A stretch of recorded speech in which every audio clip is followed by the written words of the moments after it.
I am myself an industrial designer, as I work with Sandberg Farrar, which was born right here in Metro Detroit, actually born in Guardian Building downtown in 1934. And just grateful to be a part of the studio. From my background, I was born back in India, worked with there 7 years with Tata Motors, came here to GM Design Studio 19 years ago. And one of the things I do for fun is I just love bird photography. So that's about myself. Let's go back in 1976. Buckminster Fuller, I think most of us would know that name, one of the greatest American architect and futurist. He said back over then that we now have 4 billion billionaires on this spaceship Earth who are entirely unaware of its good fortune. I understand we have COVID out there, but imagine this is not 1918. This is still 2020. We have still technology and logistic working from us. Right now, we are still talking. We are still conducting business in the best of our circumstances. We are still really, really lucky. But let's go back to the saying, what he's saying about the spaceship Earth, right? Means, what is this spaceship Earth? And if you look at it literally from that kind of a distance, we have the world of nature. And then we also have this amazing world of man-made objects. Before we go into the man-made objects where we come from and our expertise in, let's try to understand this world of nature in just a single iota. We, for the last 4.5 billion years, we have evolved with beauty. It is all around us, not just the flora and fauna. It might be a rock formation. It might be the Fibonacci system in a sunflower, or maybe also in an, I would say, a nautilus shell too. Beauty is omnipresent, right? It is not just there. It is calming. It is relaxing. It is healing. It is useful. Beauty is a part of utility. When we see a sunset, physics-wise, it is just dispersion of light and a few dust particles. That's physics behind it, but it just looks awesome. You want to keep on looking at it, and you take millions of photos each and every day. There is an element to talk about beauty, which is a slice of aesthetics, not just being stylish or being sculptural, but we have to understand what its role in this biological world, and then come to the world of, I would say, products. Because we have the flora, we have the fauna, and what we, when I say we, the human species, brings over there is a world of machines. And when I say machines, the tools, the implements, the devices, the interfaces, the kiosks, the packagings, all the elements that we need to live as a species, right? We have been living with them. The tools and the implements and everything around us have always given us, the mammals, an edge. And we have been using it, building it, creating and tinkering with it to go and build this habitat around us. Since ages till right now also, right? Means 250 years ago, we had this amazing industrial revolution when everything started to come and creep towards to see how we can increase efficiency, decrease distances between us, try to peer in the stars, go underwater. We have been doing that. And just 100 years ago, 101 years to be precise, the world of industrial design, of where we come in, Sandberg Farrar comes in, was formed. And that's when our studio was formed, right? Right here in downtown, in Guardian Building in 1934. That photo is actually with two of our founders, taken in the early 50s. Since then, we have been designing everyday objects, as Susan was saying. Yes, vacuum cleaner, right there and there we did one. We also did one last year.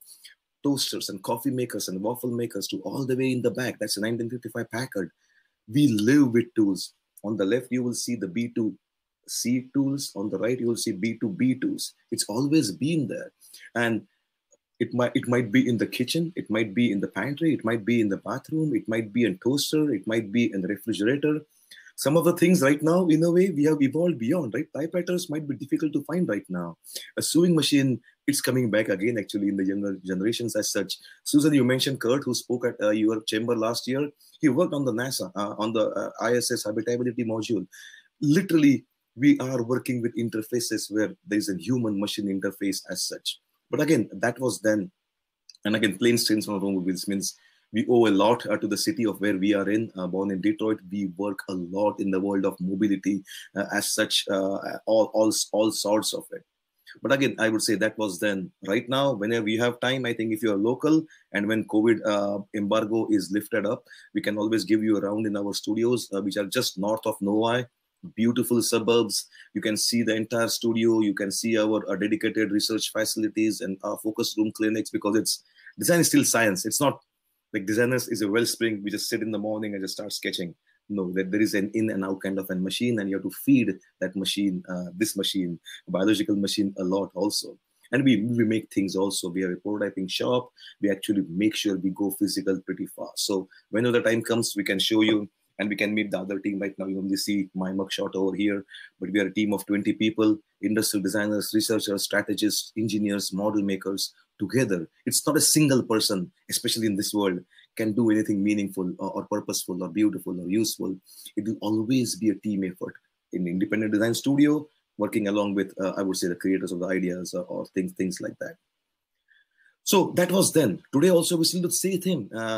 Toasters and coffee makers and pots and pans and utensils, oral care, hygiene, always being around. It might be a Stryker critical care bed. It might be a shoes that you're wearing.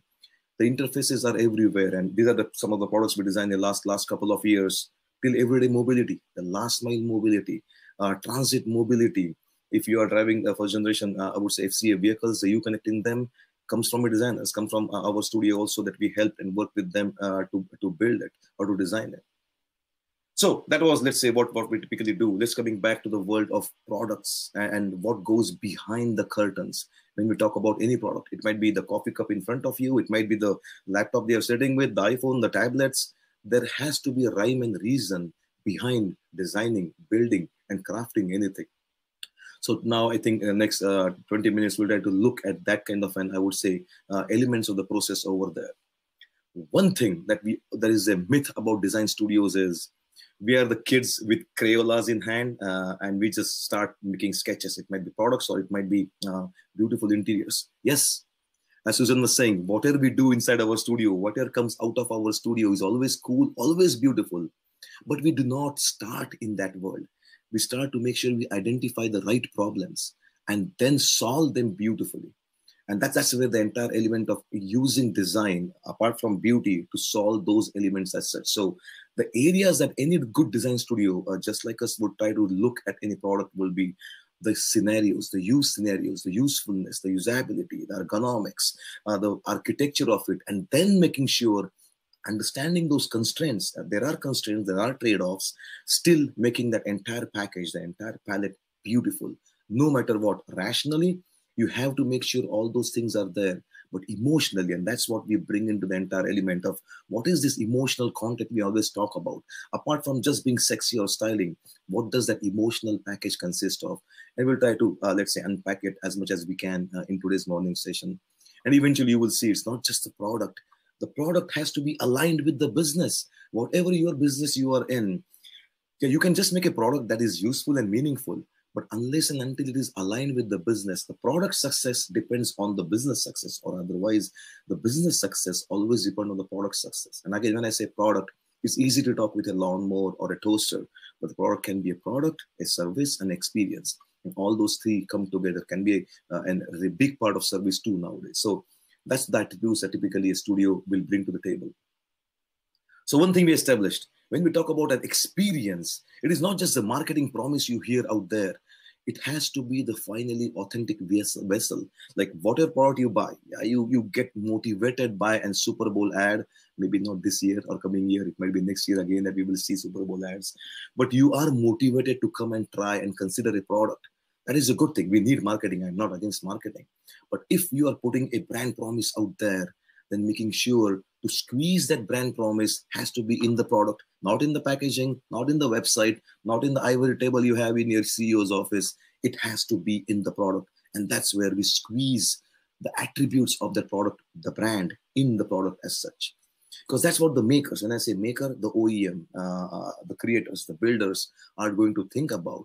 But eventually, they're always consumed in a good or bad way, consumed by the humans. Like everything is done for us and our pets also.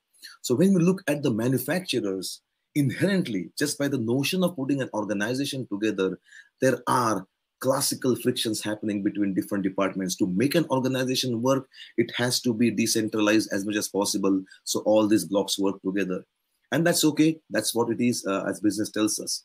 But on the other hand, the human perspective, you and me, every human species, we are all compassionate and caring and considerate, and we always do comprehension and cognition. But no matter what, even though we are curious or imaginative or intuitive, we are always emotive. We're always looking at it with a single kind of a processing unit. And that is pretty complex. Making a machine is simple. Seriously, it just follows the laws of physics. There's nothing more than that. And the laws of mathematics too. But when it comes to the way people are going to use and look at it, everybody has their own confirmation bias. They are raised in a different, let's say, society or a culture, and the values they are formed into. Baby boomers will have a complete different value set versus the millennials or maybe Gen Z. Nothing wrong about that. We are always evolving. We have to consider those generation gaps, but understanding how we are going to look at things, how you would look at it, Dave or Susan, how I would look at it versus how would a granny or a younger 14-year-old will look at it is completely different. So understanding that designer is not the main user, understanding how the users are going to use, or more than that, misuse the product out in the market. Understanding those human complexity elements of needs and wants and desires and dreams, how to understand them, wrangle and grapple with them, and then make sure you can do that in ones and zeros or following the simple laws of physics. So the laws of physics, or the laws of, I would say, market. By the way, I'm an industrial designer. I still went to Michigan State University and did my executive MBA. Go green for Spartans out there. The reason I did that, to make sure we understand the forces of the business too. We cannot just have designers do some amazing products and let it go and suffer itself in the market. We have to understand the laws of the market forces too. But in the same way, the businessman out there, I think you also have the onus on you to understand the emotional forces that people are always wired with. They come hardwired with it. And those are the beauty, the behavior, the culture, the value, and the context. We might not get complete time to decipher each and every one. We will try to at least go and highlight one or two of them. But that is the package that we also have to think. Yeah, engineering-wise, structural-wise, feature-wise, all those things from the engineering physical world have to be there. But apart from that, what differentiation do you bring into your product? What makes that product to be just a banal, boring, everyday product versus being a distinctive, sought after? I've got to have that kind of a product, that kind of a coolness, that kind of a pull. If you can put into your product, that's what every businessman, every person, big or small, would always matter. And that's where we come in as a design studio or any other product innovation studio. How to infuse your creations, understanding that already has the engineering or about the basic marketing forces built into it, and how to add on those layers of emotion over there. Because that's what the reason for our existence is there in this market, right? For last 87 years, we do two things, and we do two things really well. We make your products beautiful, and we make their products better. So when you say better, that's engineering, efficiency, efficacy, all those things have to be still be there. The cost to market, the logistics, design for manufacturer. We have engineering and design teams on our studio, in our studio, but making sure they are cloaked in the way how people would want to use them, sometimes misuse them also. So just this case in point, I think most of us right now are in your house. That's not my house. That's let's say quintessential American house. Let's see how it changes from a house to a home, right? Right now, just like me, I'm in a spare bedroom. You might be in your kitchen. You might be in your basement. Let's look at that a little bit more, I would say, under lens. And again, it can be any house. It can be a contemporary, modern, or maybe postmodern house. Or on the right, it can be a mid-century classical. I love mid-century houses. I think who would not? It doesn't matter which house it is.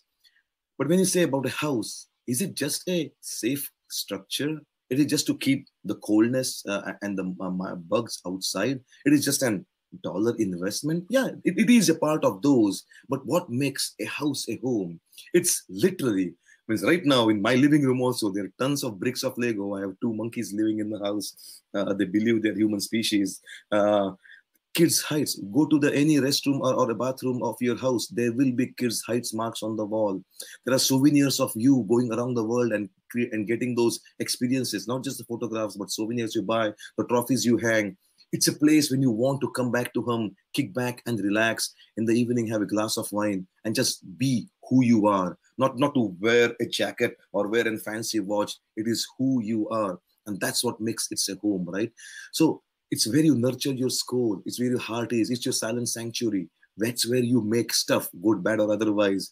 And that's where the values, the characters of your kids gets built. You are molding it unbeknownst to you. The values from passed on from your parents, from your mentors, from your teachers down to your kids, even though they might be playing on a Xbox or just spending their time on a TikTok. But that is where the magic happens. And that you have to understand that every house starts the same. You make it home. So from a design perspective, we have to understand it's not the plan, it's not just the architectural layout or I would say the rational way we look at a plan. It is what happening inside, the social interaction, the behavior.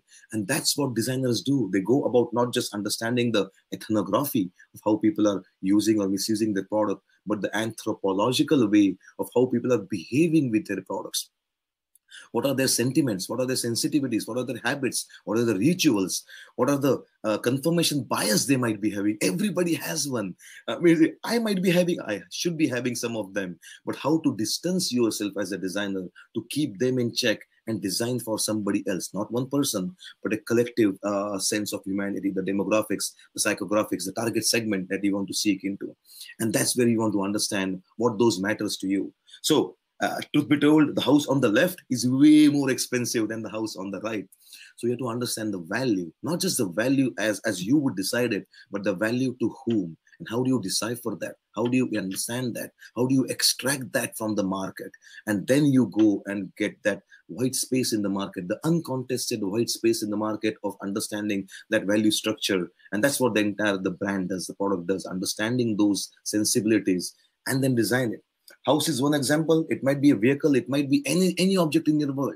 You might be a Prius user, or you might be a nice, amazing GT Ford person. To each her own. There is no problem. But once you're thinking that that is the psychographics of a person who wants to buy a Prius, then everything in those multiple touch points of the customer journey have to be designed with that kind of an perspective. Even the way the websites are designed, even the way you collect the samples and the textures or the sonification and the nows and the sound vehicles that will come out from the vehicles, everything will be attuned to that vehicle. Versus if you are a masculine, go macho, you want in GT, and that's 0 to 60 in under 3 seconds, awesome. Then make sure you understand what are the different attributes and the value structure in that particular world. Design is not rocket science. It is still challenging. But once you understand, once you bring in your 87 years of experience, the collective wisdom of how to go and look at things, how it's going to behave in the market. Product is one, but the market fit, where it has to fit, is entirely different things. And designing a product, which is all the things we are mentioning, plus being affordable to that specific segment in the market, that's where the magic is, and that's where we do.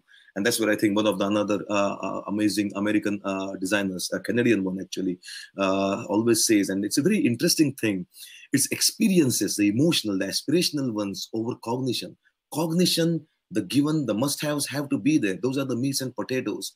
How do you add and wrap them up so it fits into your lifestyle, whatever that might be? And that's it. I would like to read it once again from what Marshall McLuhan said. Everybody experiences way far more than he or she understands. It is experiences rather than understanding, the remembering, the learning, the understanding, the thinking, all the comprehensive part, the cognition part. It is the experiences that really influences our behavior in buying and using things. Psychology of use and psychology of buy. It's just an amazing thing. It brings down completely over there. And that's where it comes in. See, we talk about nature influences. We started over there. That's one. But then we come back to the world of our culture, right? Right in the center is an interaction. You, let's say in your mudroom or you into your laundry room, you are interacting with your laundromat with your washing machine over there. That's the product user interface. We have to understand what happens over there. But we have to also understand and step back and see how is that specific industry or category is influenced. No matter what, it will always be influenced by the society and culture.